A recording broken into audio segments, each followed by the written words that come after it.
нашем видеообзоре мы представляем печь-костер Relax 18. Объемом от 14 до 18 кубических метров. Парные для данной печи у нас предназначены. Эта печь обладает зольником.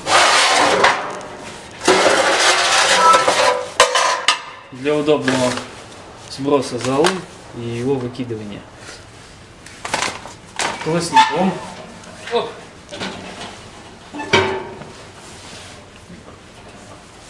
Чугунным колосником, обращаем внимание. У многих производителей печей колосник металлический. Потом, что у нас в данной печи есть? Смотрим. Дверка. Дверка у нас большая, стеклянная, хороший обзор огня. С логотипом костер, тоже красивый логотип. Да, стеклом 45 сантиметров по диагонали. Эта дверка имеет возможность открываться, как тоже обращаем эту особенность. У многих производителей большие дверки открываются только в одну сторону, а у данного производителя дверка может открываться как в правую, так и в левую сторону, только стоит переставить вот эти штифты с одной стороны на другую.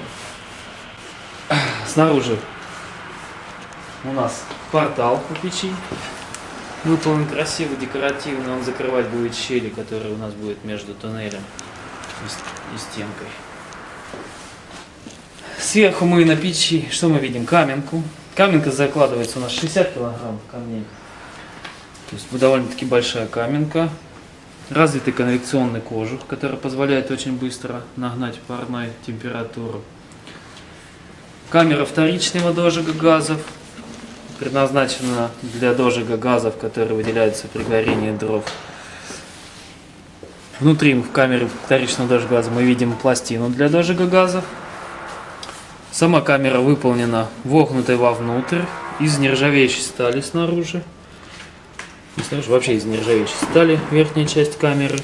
Эта нержавеющая сталь позволяет воде очень долго задерживаться на ней и выкипать и давать хороший мелкодисперсный пар. В отличие, допустим, от вот таких печей, где вторичная камера у нас поката, и вода будет с нее сливаться и вытекать дальше туда, на пол. Вот. Во вторичную камеру, данная вторичная камера является полноценной, потому что здесь происходит полноценный дождь вторичного газа.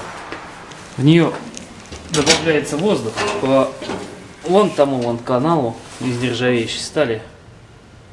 Да. Воздух туда заходит, попадает из зольного ящика напрямую. Здесь получается, что когда воздух попадает в вторичную камеру дожига, и включается дожиг. Если воздух не будет попадать, то дожига не будет происходить.